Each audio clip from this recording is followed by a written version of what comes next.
This is Frankly MSP, where managed service providers get real.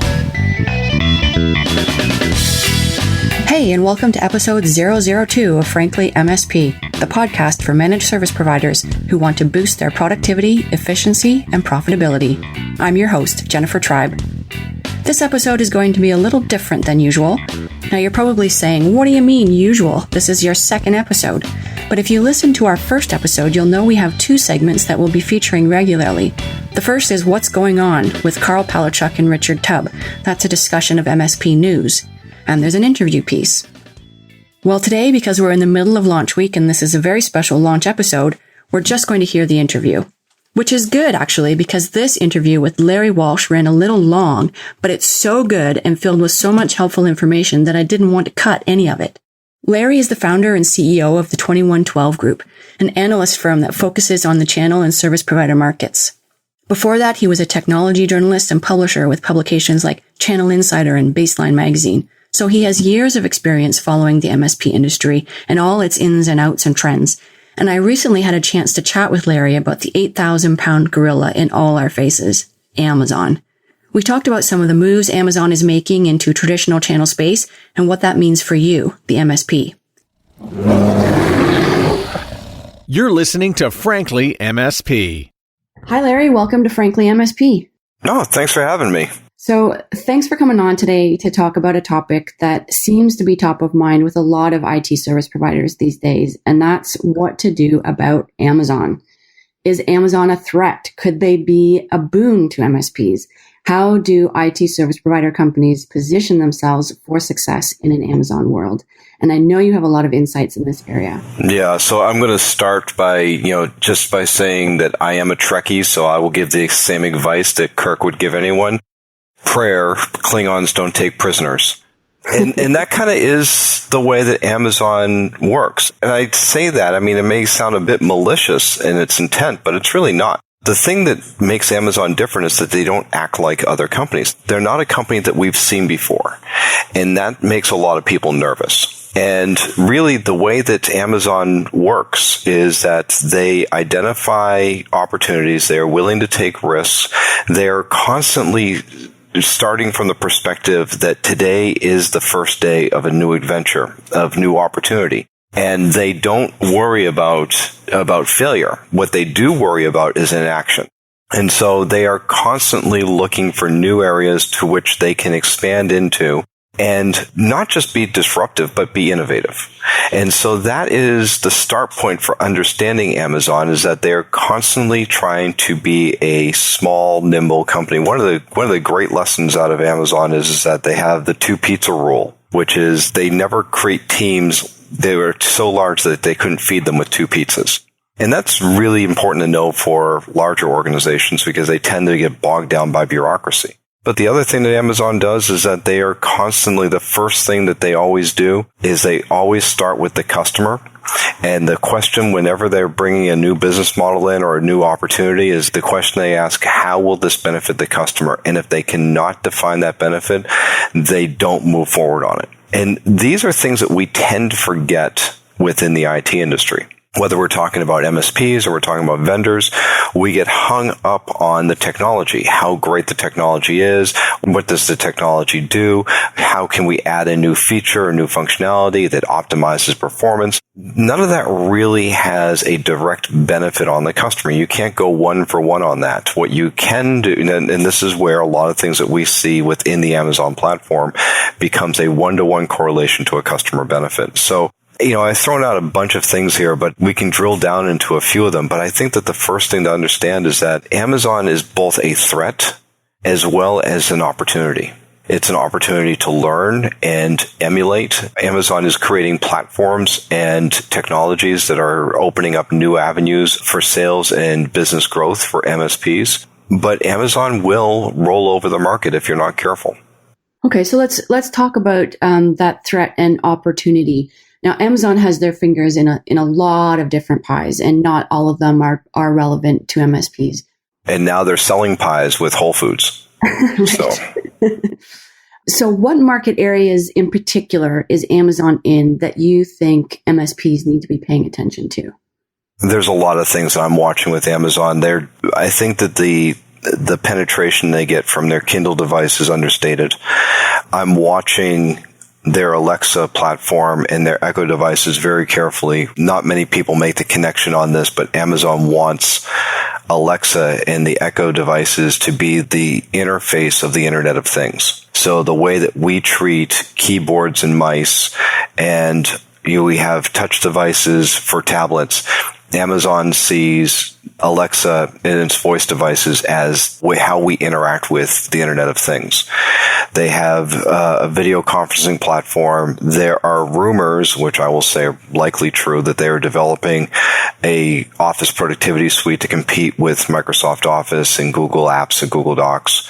And I also think that if you look at some of the things that they've done within their cloud platform and both facilitating the sale as well as offering integration and managed services on their cloud platform is really interesting. I think the thing to really think about with Amazon, though, in terms of threats is that there are also opportunities. The AWS cloud is a massive footprint of opportunity. The companies that use the Amazon cloud don't necessarily want to manage it themselves. They certainly don't want to go through the migration headache.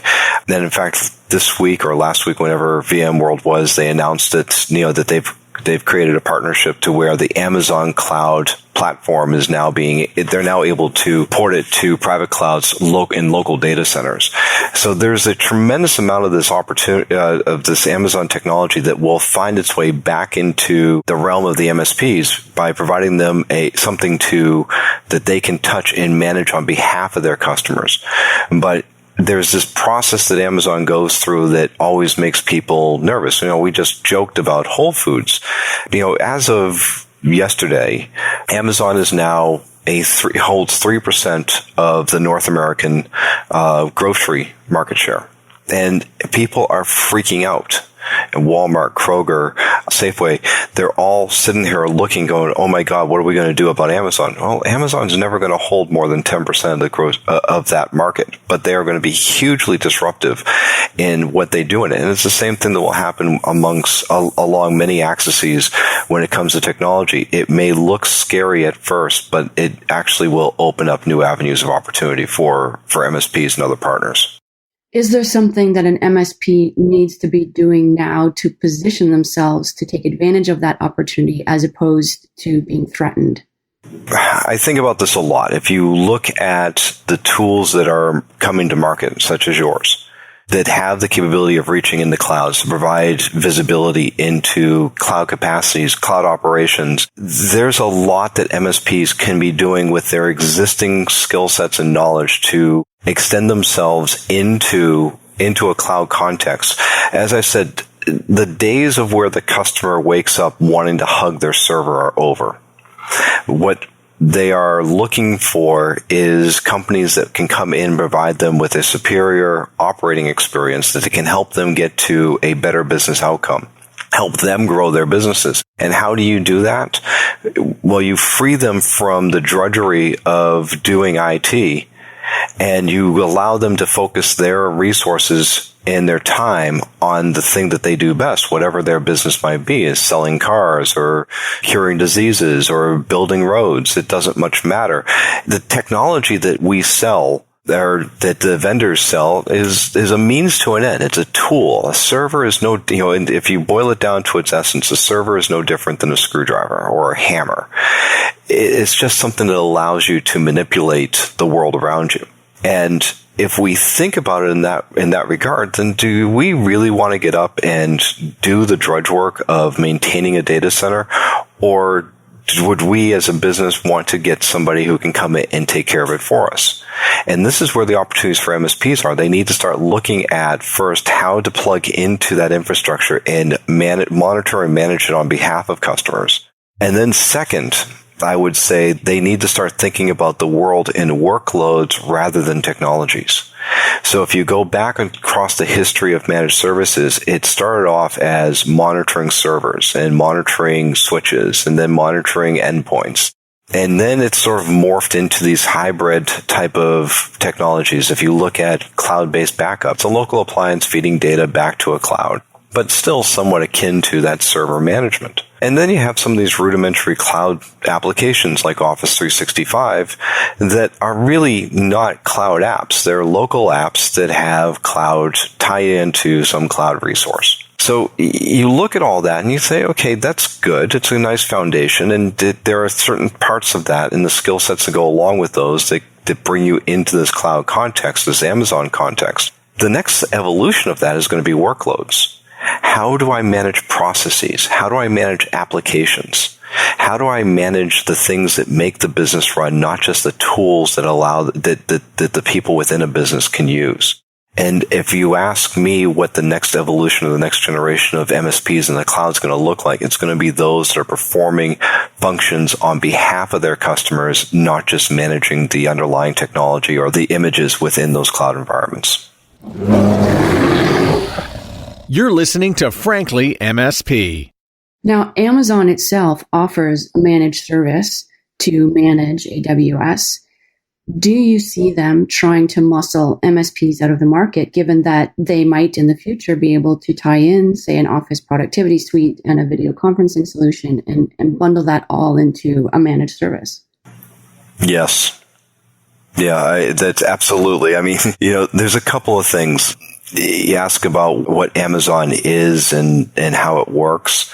Here's a few attributes. As I said, they always start with putting the customer first, but a few of the other attributes that they operate by is removing layers of complexity, expediting decision making, adopting frictionless business models, seeking commitments, not agreements. And there's a difference between the two, is that if you commit to something, it will be done. If it doesn't happen, then everything else stops. And an agreement means you're going to try. They also, I'm trying to think of the way that they word this, but they first come in and they will always try to eliminate dependencies. And that means is that you asked earlier about how Amazon, reaches into a market. Well, the first thing they do is they study it. The second thing they do is they partner. And through the partnerships, they learn. And then the third thing they do is they either buy the partners or they launch a competitive service. And so that is a true danger.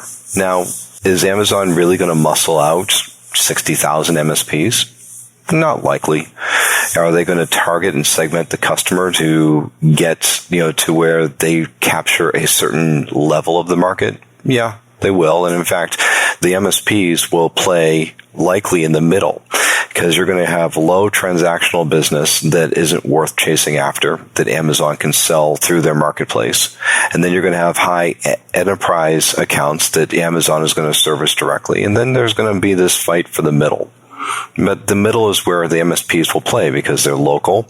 They're able to take on customers and engagements that don't have a huge amount of budget or a huge amount of complexity in their needs. If they maintain their relationships well, then they're going to be more agile and nimble in terms of their responsiveness. And the one thing that MSPs will do better than Amazon ever will is that they will know their customers' businesses better. And that can't be understated. Amazon knows customers in the aggregate. They are able to see what trends are. They're not really able to anticipate shifts in goals or in trends. And they're not able to influence the customer yet. So, I mean, there's still a lot of room to play for an MSP to play within Amazon, even if Amazon launches more invasive competing services. Now, in one of your blog posts about Amazon, you call Amazon a day one company, and you say that MSPs also need to be day one companies if they want to thrive. What does that mean? So what Amazon says, in fact, Amazon says that there's three types of companies. Is that day one, they're day one companies where they see the world as endless possibilities. They still, to this day, Amazon is a 22-year-old company. They went public 20 years ago, hard to believe. And they still think of themselves as a new company. They think of the internet as the undiscovered country, that anything can happen. And so they keep plying that because that keeps them imaginative, it keeps them nimble, it keeps them innovative. As opposed to the other two types of companies that they see, the other two are day two companies, which they say are complacent, or, in Jeff Bezos' terms, they're in stasis. They keep trying to reinvent their old model. They keep confusing operational optimization with strategy. They basically are just trying to maintain state. And you see a lot of this. As I said, to step outside the technology world for a minute, you look at the tremendous consternation around the Whole Foods acquisition. There's not a lot there. It's, what you're going to see from the response from that is a lot of the grocery chains are going to step up things that they've already been doing. Or they're going to try to reinvent a process that they already have rather than coming to the table with something new like Amazon Go. You see a lot of this now within the technology world. A lot of the technology companies feel very threatened by the Alexa voice interface in that artificial intelligence because it is so alien to what they already do. Whether you're a server manufacturer or a software manufacturer, it doesn't quite matter because to me is that how do I get my, the day two thinking is how do I get my customer to love me more than the day one company? And then the day three company, what Amazon calls day three companies, are those that are irrelevant. Jeff Bezos calls this the companies that are experiencing pain and death. And we see a lot of that going on around us too. And in different industries, we see a lot of legacy companies that are on life support that are not going to be with us much longer. People like to look back at the Fortune 500 and say that 2/3 of the Fortune 500 in 1950 are no longer on the list. And in fact, the Fortune 500 churns very quickly because companies fall out, they consolidate, and they become something new. But now we're at a point where we're going to start seeing extinction level events, and a lot of companies that just choose not to evolve their model or choose not to adapt to new market realities will find themselves in that day three position. In your experience of the MSP market, working and talking to MSPs, where do you think most of the companies fall? Are they day one, day two, or day three? Wow, you're trying to get me in trouble. Most of them are somewhere between day two and day three. So they've got a lot of evolving to do. They do. Well, it's not evolving that they have to do, is that they have to let go of their legacy conventions. And I say this openly, and I say this to 2112's clients, that I blame them for this. Because on one hand, we go out and we tell them that they need to adopt new models, they need to be more innovative, they need to invest in new capabilities. And then we tell them, but while you're doing that, continue to sell and support these legacy things that we just told you have limited to declining value. And so a lot of times the MSPs find themselves, whether they know it or not, they're caught between these two competing forces. And too often, the legacy force wins in that equation. So, like I said, I don't say that they're day two and day three out of any derogatory way. It's just the reality is that the needs of their vendors often contradict or conflict with their needs to evolve to new states. So, parting advice, what's the number one thing for an MSP to keep in mind about Amazon if they want to be successful in this new market? Be open to it. I think that's the thing that I would say is, and it's not just Amazon. There's many great, innovative and counterintuitive type companies out there like Amazon. Facebook is another one that's kind of interesting to look at. Google remains one. Start looking outside the technology industry, and you start looking at companies like Tesla and Virgin Galactic, and these are companies that are truly mavericks. And you have to look at them and say, just because no one's done it the way they have doesn't mean it can't be done. And so there's a lot that we can learn from and we can emulate from companies like Amazon and these other maverick companies that are disrupting the day two or the legacy companies that are out in the market. And if you can start to wrap your head around that, then you can start to say, well, what are the opportunities that they're opening for us? What is it that we can, if we can't learn and adapt their philosophies and their processes to help make ourselves better, then what can we do to ride along with them? And as we talked about, that means being open to partnering with Amazon or working in Amazon's orbit in cloud services, looking to how to leverage Amazon's marketplace to augment or extend the reach to customers, how to put customers first and learn from the data of your interactions. I mean, it's one of the things that astounds me is that MSPs have access to huge amounts of data, and yet they don't use it effectively. So, I mean, there's a lot that can be done in Amazon's orbit. I didn't say shadow. I mean, and a lot of the legacy vendors like to have partners in MSPs and VARs in their shadow. Amazon's not one of those companies. Amazon's a company to where you will work around it. You will work within it, around it, above it, below it. There's a number of possibilities, and I say that that's, the number one thing for MSPs to keep in mind is keep an open mind to it, and maybe you'll find something that you weren't expecting. That's great advice. Thanks so much for joining us today. I think this has been very insightful for MSPs. Thanks for having me. That was Larry Walsh, head of analyst firm The 2112 Group. For more information about Larry or our topic today, visit today's show notes at avik.com/franklymsp/002. Well, that's a wrap. If you enjoyed this content, please consider showing us some love by leaving a review on iTunes. Tomorrow, my guest is James Vickery. James is an Aussie MSP and consultant who's going to talk to us about successfully offshoring your MSP team. Remember, subscribe to Frankly MSP in iTunes so you don't miss a single episode. Till next time, this is Jennifer Tribe. Thanks for listening. Frankly MSP, brought to you by Avik Networks, the most efficient and profitable way to manage your clients' networks.